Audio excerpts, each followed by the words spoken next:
Shalom Aleichem Rabotai. We're continuing our study of the Chatzar Yosef. We are in chapter 13, section 1, page 183. We're going to read the story one more time in the Gemara. This story appears in Masechet Gittin, of course, page 57a. We started doing a little bit of our commentaries last week, but we're going to go back. We're going to go back and read the story, and then we're going to go ahead and jump back to the Maharal, which we left off on last time on page 185. So the story goes like this. I'm just going to read it in English. Because of a rooster and a hen, Tur Malka was destroyed. Tur Malka literally means mountain of the king or king's mountain. It was a big place in Eretz Yisrael that was destroyed, overrun by the Romans. You know, people, buildings, everything was destroyed there. As their custom was, that when they would bring out a groom and bride at a wedding, right? The domot and the kelin walking out, they would bring out a rooster and a hen in front of them, meaning to say, symbolically, be fruitful and multiply like chickens. That was the minhag. One day, a troop of Romans was passing through, Roman soldiers. They took the chickens at such an occasion from the townspeople, and the townspeople, Jewish people, fell upon them and struck them. They got into a fight with them, and big balagan karoche happened. They went and told the Caesar, the Jews have rebelled against you. And the Caesar came against them in battle. Among the Jews of Tur Malka, there was a man by the moniker or nickname Bar Deroma, which literally means son of the south. He was able to kafitz milah, which means jump the distance of a mil. Whatever that means, we'll see what that means. Huge distance. A mil is about a kilometer. And he was able to jump the distance of the mil and kill an enemy that way. He was a warrior. The Caesar took his crown, right? So what's happening here is the Caesar comes with his troops to start to do battle with Bar Deroma and his men. The Caesar took his crown and placed it on the ground, and he said, Master of all the world, if it is acceptable to you, do not deliver that man and his kingdom into the hands of one man. He's talking about himself in third person, which means he's praying to God, to the Master of all the world, whoever he thinks that is. And he's saying, don't let me lose to this one warrior, Bar Deroma. Bar Deroma was caused to stumble by his own mouth, says the Gemara. He said something inappropriate. What did Bar Deroma say? He said, and he quoted a verse from Tehillim. It's actually a verse. And the words of the verse are as follows. Was it not you, God, who has forsaken us, and you do not go out, God, along with us in our armies? This is Tehillim 60:12. And the Gemara says he stumbled by saying this. He's sort of accusing God of forsaking the Jewish people, not being with them in battle. You forgot about us, God, is basically what he's saying. The Gemara says, but didn't David also say this? David authored this verse. So, if David said it, why is it bad? That he was a tzaddik. So the Gemara answers, David was saying it as a question. So it's all about context, of course. Everything is all about context. So if you go and actually look in Tehillim chapter 60, you'll see that this verse appears in the middle of there, and David really meant it rhetorically. We did a few commentaries last week. Maharsha and others explained that the way David said it was like what he meant was the complete opposite. It's like when you ask a question in a rhetorical way where you clearly really mean the opposite. Right? So the example we gave was, I'll give another example. We're close friends, right? And I'm moving, let's say. I need a lot of help. Moving is not easy, right? Going from an apartment to a house, let's say. So then we're talking one day, and then I tell you, okay, I'm gonna move on Sunday. You're not gonna help me? By saying that, I really mean, of course you're gonna help me. You're my best friend, right? So that's kind of what David is saying when he says these words. Was it you, God, who has forsaken? God, you forgot about us? Like, of course you didn't. God, you're not gonna be with us in war? Of course you are. Right? It's like that. That's how David meant it. But so from here you derive that Bar Deroma, when he took this verse out of context, he just said this verse. He didn't say it as a question. He said it like he meant it. Like, no, God forgot about us. Right? Bar Deroma went to the latrine, which is a fancy word for the bathroom. He went to the bathroom, says the Gemara. What happened? A serpent came and ripped his rectum, which is basically the end of his food tube, the other end. That's the rectum, right? And he died.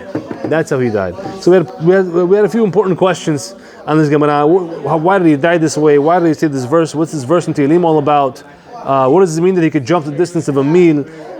All these things. What do the chickens mean? What kind of minhag was this? Why did the townspeople take it so seriously when the Romans took the chickens? What's the big deal? Let them take the chickens. Why have to go to war with them over this? So this is a bunch of questions we had. Okay, we started answering some of them last week in the first part, with some commentary. Now we're going to just finish up. There's a few more commentaries, and then B'ezrat Hashem will jump into the Chatzar Yosef. We're on page 185, Maharal. Maharal says the Roman troop took the chickens because at that time, Rome, right? Rome, who was Rome? Rome were the descendants of Esav, of course, we all know that. Rome came from Esav. They wanted to take the opportunity to take back the blessing from Israel. Look how deep this goes, says the Maharal. Israel, of course, are the Jewish people, are the descendants of Yaakov. Why? Since that was Israel's vulnerable moment of being punished by heaven for their sin. Specifically, the Romans, wanted to take back the blessing of ribui, which means multiplicity. The blessing of having a lot and being a lot. Okay? Which was the crowning jewel of Tur Malka. That was what Tur Malka was all about. We're going to see later on in the upcoming sections of this chapter just how big Tur Malka was in their population, and it was an amazing place. It was a very quickly growing and thriving place, Jewish place. And over there they had this beracha of ribui, of multiplicity, of growing, of being a lot, of having a lot of children and expanding. And that bracha, says the Maharal, stemmed from where? It stemmed from their great-great-great-great-great-grandfather Yaakov getting the brachot from his father Yitzchak, when he tricked, quote-unquote, his father Yitzchak.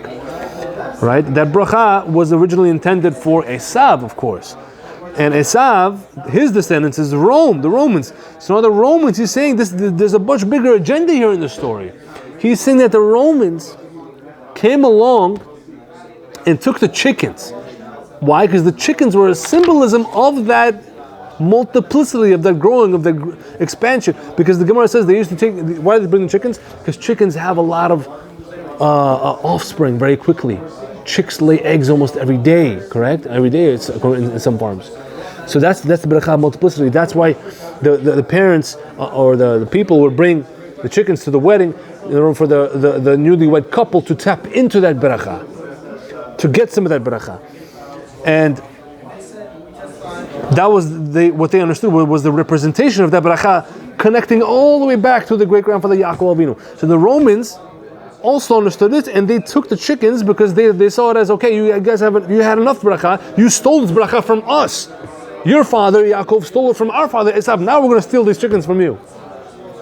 Tit for tat. That is basically what the Maharal is saying.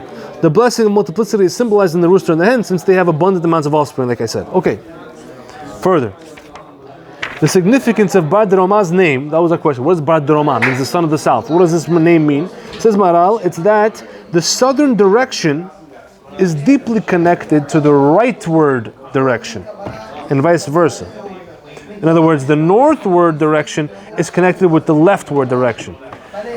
Again, north is on the same team, so to speak, as left, and south is on the same team as right.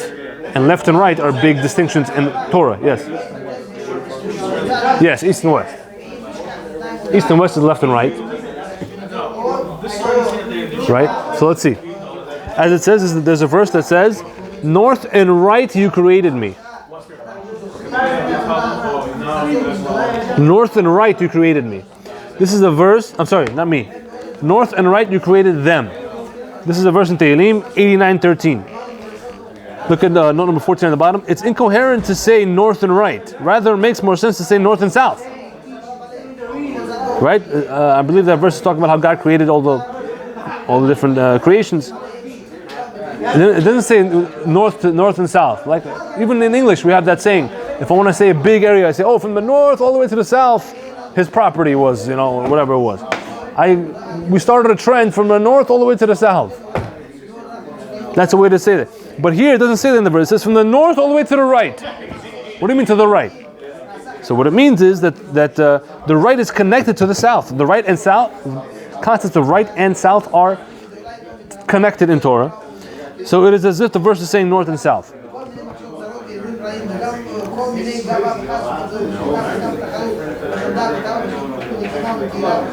The main reason why this is so, I don't know if I wrote it here. No. Is because when you, the Beit HaMikdash, when they would walk in, they walked in facing east. No, the Beit HaMikdash was west. Beit HaMikdash was west. The Mishkan, I believe, yeah, when they went into the Mishkan, the east was towards the Holy of Holies. Okay? Yeah, I'm pretty sure. Because it's reversed with the Beit HaMikdash. The Beit HaMikdash was towards the west. When you face the west, when you enter the Beit HaMikdash, you're facing west, you're facing the Holy of Holies in the back. In the Mishkan, in the desert, it was reversed. When they always had it, yeah, in the Mishkan, they always had it situated where the Holy of Holies was towards the east. Okay? And therefore, by doing that towards the east, Holy of Holies towards the east, if I walk into the Mishkan, I'm looking at the Holy of Holies, that's eastward. That means north is to my left and south is to my right. You understand? That's why north is connected with left, because the main reference point is the Holy of Holies. Holiest place of God's full concentration in the world. Right? From there, it's left. North is left, and south is right. Right? That's why the menorah was on the south side. The table was on the north side. The table is parnasah. It's din. It's judgment. The menorah is light. That's Torah. It's illumination. That's chesed. That's the right side. Yes. Okay.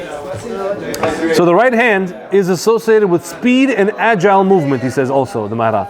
While the left hand is sluggish, it's slower. Why? Because most people are righties.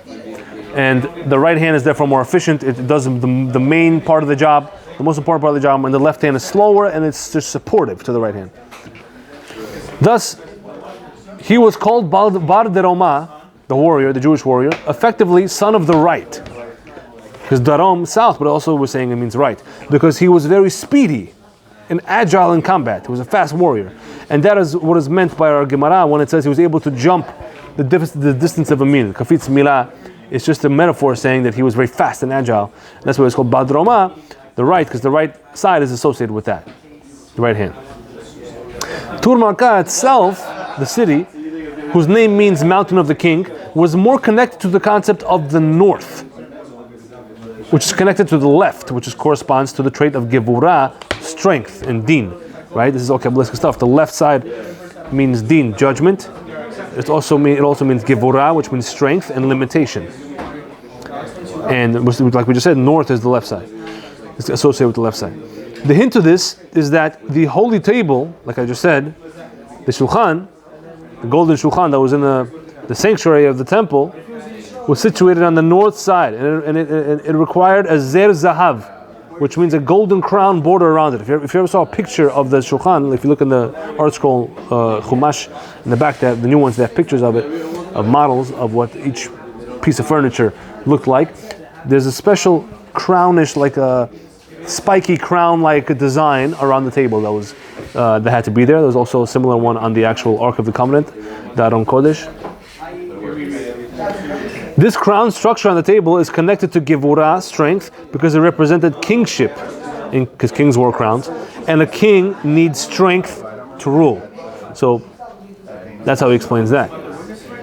Thus, Bar Deroma had such great ability because he used his power of the right, which is agility and speed, and combined it with Tur Malka, which is the whole city around him.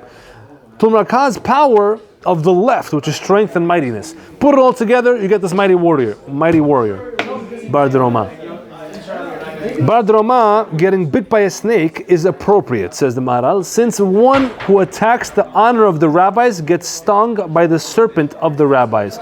That is a quote from Masechet Shabbat 110a. Again, one who attacks the honor of the rabbis gets stung by the serpent of the rabbis. This is true, even more so when attacking the honor of Hashem, as Bar Droma did in his brazen expression of that verse in Tehillim, by saying, God, you forgot us. When David authored this verse, he was asking genuinely, why have you, God, forsaken us and abandoned our legions? David implied that he needed God to be successful. God, we can't win without you. So this is a new interpretation. Right? The previous one says that David said it rhetorically, like he never meant it that way. Maharal is saying, no, he meant it, but he meant it as a genuine question. And the implication of the question is, God, we need you. Please don't leave us. Bar Droma, however, recited it in such a way that implied that we don't need God. And we are well off in battle by ourselves. God, you forgot about us. Forget it. It's all about how you say things. It's insane. You could say, 10 different people could say the same sentence, and they all mean different things. All depends on the intonation and the body language and the kavanah, everything. Okay, good. Now let's go to Ben Yahu. Ben Yahu was also the Ben Ish Chai. He has a short comment here. He says, Bar Droma was a scholar. He was a Talmid Chacham, he says. He wasn't a nobody. His name means son of the south because he was from the south, which means southern Israel, southern Jerusalem, says the Yavetz, southern part of Jerusalem, where there was a large number of Chachamim, of scholars. As it says in Masechet Sanhedrin, 88b, my colleagues in the south. The Gemara makes a reference to Chachamim that came from the south. In Tanit 31b also it says the sages of the south. So Bar Droma says he was from there. So he's a Talmid Chacham and he's also a warrior. That's Bnei Yahu's interpretation. Now the last one we're going to talk about here is the Ya'arot Devash. That is authored by Rabbi Yehonatan Eibeshitz. He has a very interesting drushim that he brings down. Very unique. And this is what he says about our Gemara. He says over here that it is written in the prophets the following thing. And saviors shall ascend Mount Zion, which means Jerusalem, to wreak judgment on Mount Esav, the mountain of Esav. And the kingship shall be unto Hashem. That's from the prophet Ovadiah 121.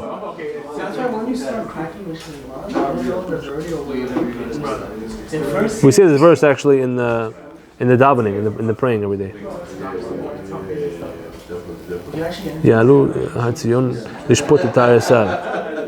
It's coming to me now. Okay, so the Targum Yonatan ben Uziel, that's a very famous translation in Aramaic of the verses. He writes, in explanation of this verse, that in the future the sons of Esav will come to Mount Zion, which is Jerusalem, and be slaughtered there by these saviors that the verse is talking about. And these saviors are the leaders of Israel. The reason that the sons of Esav will have to come to Israel and not the other way around, they won't have to, meaning they're going to come to Israel to be slaughtered and not the other way around, is because the places of the sons of Esav, one of which was Rome, will be so deeply entrenched in impurity and tum'ah that it would not be fitting for the Shekhinah, Hashem's presence, to rest in its presence there in those dirty places to facilitate Israel's victory, which is similar to what the Zohar writes happened in Egypt. Egypt was also so deeply stooped in impurity that no angel of Hashem could be sent down to save the children of Israel. So the Shekhinah itself had to come down to do so, like we say famously in the Haggadah, Shel Pesach. No angel came down, God himself came down in the 10th plague to kill all the firstborns. The Shekhinah would not go to Rome because it was so impure. Right. It came to Egypt because it couldn't send angels. Right. So the problem here seems to be, hold on, we just said that if it's too impure, the Shekhinah won't go there. So I felt that problem. And so in note number 20, I wrote the following. In other words, the places of the sons of Esav, like such as Rome, will be even more impure than Egypt was. That's how you have to interpret it. Disallowing for the Shekhinah to rest there. Even worse than Egypt. The other question I have is, we're implying that we need the Shekhinah's presence physically to help us win or something? It's implying that in the end of days, the Shekhinah is going to be resting in Israel, in the holy places. And therefore, in order to have the help of God directly, things need to be done there. If you leave there, meaning big tzaddikim, wherever they go, a certain portion of the Shekhinah goes with them. Especially if you're learning Torah on the way and all these things, right? Whenever you learn, the Shekhinah piece comes there. But here we're saying, if the place, however, is very deeply entrenched in impurity, for example, if the Gemara gives an example, if you're walking down an alleyway, and in those alleyways sometimes before we had plumbing and bathrooms, people would use the bathroom out in the alleyway and leave it there, right? So if you're saying a verse or you're saying you're reciting Shema, for example, or anything like that, or bracha, you have to stop. You're not allowed to if those dirty things are around you, because those dirty things push away the presence of God. Not that they're better or they be. It's just that it's not appropriate for God's presence to be, or the Shekhinah at least, to be in those areas. So same thing here. We're saying if you go to, we're not going to go to the places where our enemies live, because they're going to destroy the place so bad, that's going to be so impure that the Shekhinah is not going to follow us there, and therefore we might not be successful. Right? That's what he's explaining here. With this, we can understand David's intent in Tehillim 60:12, when David said, "God, why have you forsaken us?" In verse 11, there, the immediately preceding verse there, he poses the question, "Who will bring me to the fortified city?" Says David. "Who has led me unto Edom?" Look at note 21. Edom is another one of the places of the sons of Esav, and the term is usually used generally to refer to any place that the descendants of Esav rule, such as Rome, metaphorically, right? Wherever Esav is, you call that Edom, metaphorically. That was his other name. Yes, so a lot of those modern rabbis who would like to connect modern history to the Torah's ideas and things like that, they call America Edom nowadays, because it's the Christian country, originated by descendants of Europe who were originally from Edom. Yeah, Western culture pretty much is basically the Esav culture nowadays, which is much better than what Esav himself was. Because why? Because they based a lot of their ideas on Judaism. That's what they call Judeo-Christian. It's not Judeo-Christian, it's just Jewish. It's just the Christians can't help but not have their label on it, so they have to call it Judeo-Christian. Well, a lot of it is not Jewish too. So. Well, I mean the fact they believe man is God. That part. The value. I'm talking the value system. A lot of Judeo-Christian value systems are not Jewish. Some of them, you're right, like about rape and stuff. About you're right. Some of them about abortion. I'm sorry, abortion. They're much more stringent on abortion than Torah is. Yeah, I don't get into that. But you get the point. Anyway, back over here. What were we saying? Who will bring me to? So the verse previously says there, David asks a question. He says, "Who has led me unto Edom?" And then verse 12 says, "Is it not you, God, who has forsaken us, and you do not go out with us go out in our legions with us?" Meaning, surely Hashem will not escort us to Edom because it is not fitting for His presence to be in such an unworthy place. That was 4 weeks ago. That's all he meant. He says that's how he explains the verse. He's saying when David said,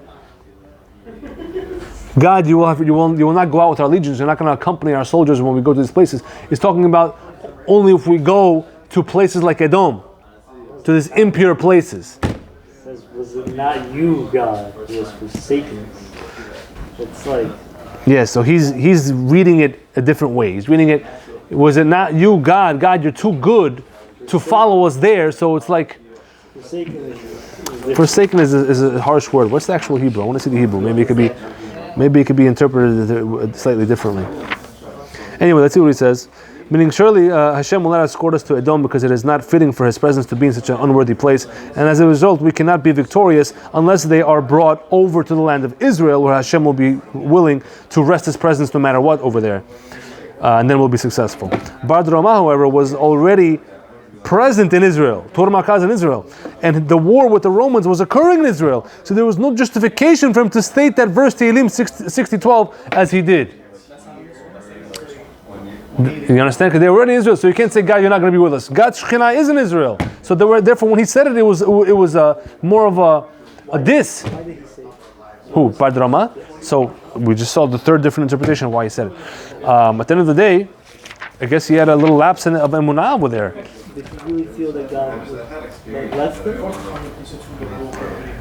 That's what it seems like. If you read the Gemara simply, it says that he was caused to stumble by his own mouth, which means Ben Yehoiada said something else. This is like three different. We already read three different interpretations. We'll see what the Chatzar Yosef says. Ben Yehoiada says that he was only thinking it in his mind, and then God, and then in heaven they made him say the words. And by saying the words, it was better this way for heaven, because now when he died, people will know that he deserved to die, because he was really on the outside. He was a tzaddik. He was a righteous person. He was Talmid Chacham, according to Ben Yahu. So people will know that he really wasn't as good as he looked, and therefore when he died, he deserved to die, and people won't have a question on God that way. That's how the Ben Yehoiada explained. But at the end of the day, he had a sort of lapse in emunah, or maybe some ego took over, that he was such an amazing warrior. He says, I don't need you, God, I can take care of Rome myself. We'll see. That's so far. It's a little gray, but 3-4 different interpretations. We'll see what the Chatzar Yosef says in terms of explaining why exactly he said this. If he's supposed to be such a good guy, why did Bad Rama say this? Okay, so we're definitely not going to be able to finish the Chatzar Yosef today. Question, should we start? Let's start. 5-10 minutes. Okay. Yeah. There's a consensus amongst the commentaries that the custom of the rooster and the hen at weddings in Tur Malka symbolized that the bride and the groom should be graced with the blessing of multiplicity, of ribui, growing, and have many children, along with other insightful symbolisms, such as that offered by the Eliyahu, which we did last week. However, our first question in the Sha'ar HaChatzar section was not addressed. We asked a very important question. Why are the rooster and the hen blamed for the destruction? Because the first sentence in this Gemara was, because of the rooster and the hen, Tur Malka was destroyed. If you wanted to say simply, it's just, because of a certain situation, coincidence that happened that had involved the rooster and the hen, no, that's too simple. The Gemara puts the blame directly on the rooster and the hen. I don't know if I wrote it here also, but you have to say it that way. You have to say the Gemara is blaming the rooster and the hen. Why? Because this story in the Gemara over there was a series of a few stories. The first story that we talked about in that series was the story of Kamsa and Bar Kamsa, if you remember, right? I don't want to go into that now. It's a famous story. Look at our old videos. But over there, the Gemara said clearly, because of Kamsa and Bar Kamsa, Yerushalayim was destroyed, which means there was clear blame, and there was the same format of sentence. Because of X, this was destroyed. Then the next story that it came right after they listed off was, because of the rooster and the hen, Tur Malka was destroyed. Okay, so if you're following the same formula, because Kamsa and Bar Kamsa are people made mistakes, and that's why Yerushalayim was destroyed. Same formula, the rooster and the hen are being blamed for why Tur Malka was destroyed. Why? What did the rooster and the hen do? No one answered that. No one addressed that. Maybe no one thought that was a question. We think it's a question. Let's see.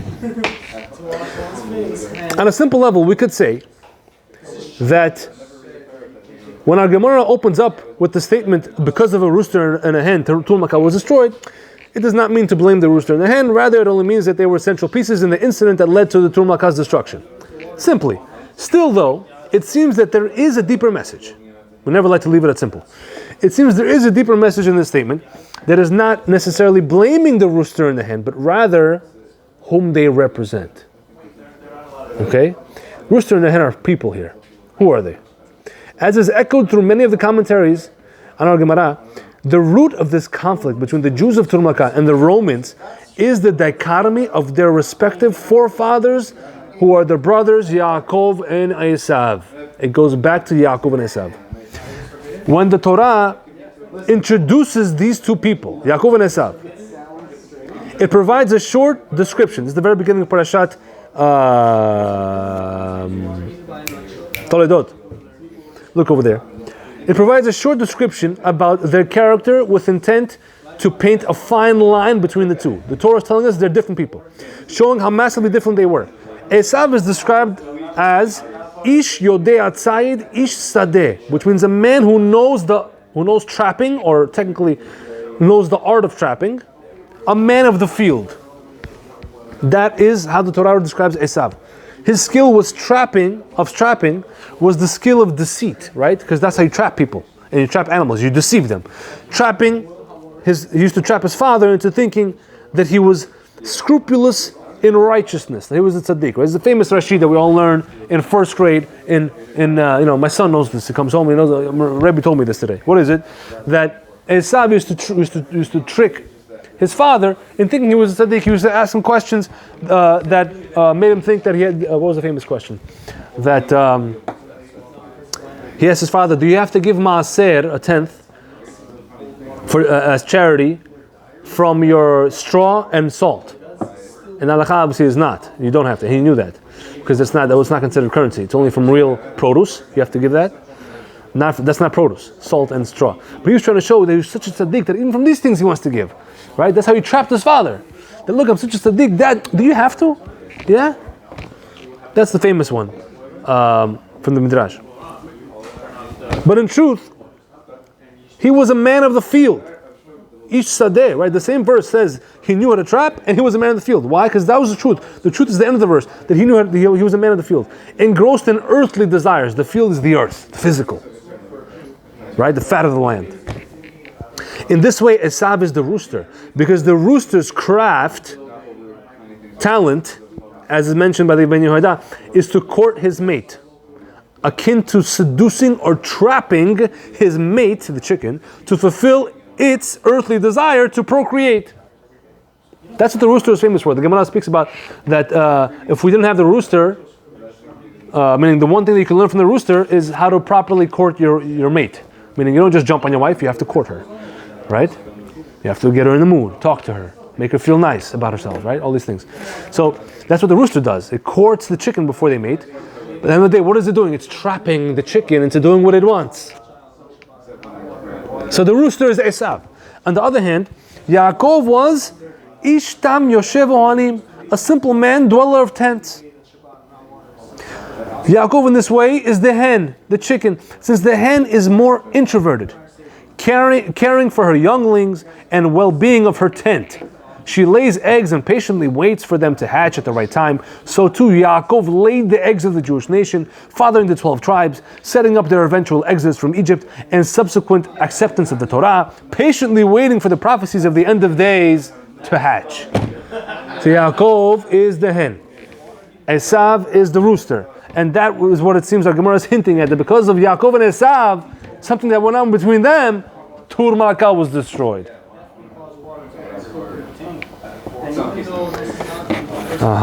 Let's do one more paragraph and then call it a day. Much of the conflict between Yaakov and Esav centered on the blessing that Yaakov procured from his father Yitzchak, who initially intended it for Esav, right? We know that whole story. It's all Parashat Toldot. Please go and learn that Parashat before you learn this video. But at the end of the day, we know that the blessing that Yitzchak gave eventually was for abundance in physicality on the surface level, but more importantly, abundant proliferation of spiritual achievement as well. This is further symbolized in the rooster and the hen. The rooster is Esav, like we said, who is more physical and who indeed had physical gifts, while the hen is Yaakov, who is more spiritual. The custom of Tur Malka, the city, was to have a rooster and a hen walk out in front of the bride and groom, so that they should tap into the blessings of the abundance in both physicality and spirituality, stemming back to the blessing of that Yaakov took, quote unquote, from Esav. This conflict of the fathers trickled into the generations of their sons, because the Roman troop took the chickens in an attempt to take back this blessing from Israel that they felt rightfully belonged to them, as the Maharal and Eliyahu and Iyun Yaakov all alluded to. Thus, when our Gemara says, because of the rooster and the hen, Tur Malka was destroyed, it is a much more monumental underlying expression than is apparent at first glance, hinting that the reason for their destruction of Tur Malka stems back to the classic conflict between the fathers of these two peoples. We shall explore this further and broader in the next section of this chapter as well, but that is the base. And B'ezrat Hashem, next week we're going to continue. Any question you want to say? No. We're going to say next week, B'ezrat Hashem, further, and hopefully we'll finish this section next week. Baruch Adonai Olam. Amen. Amen.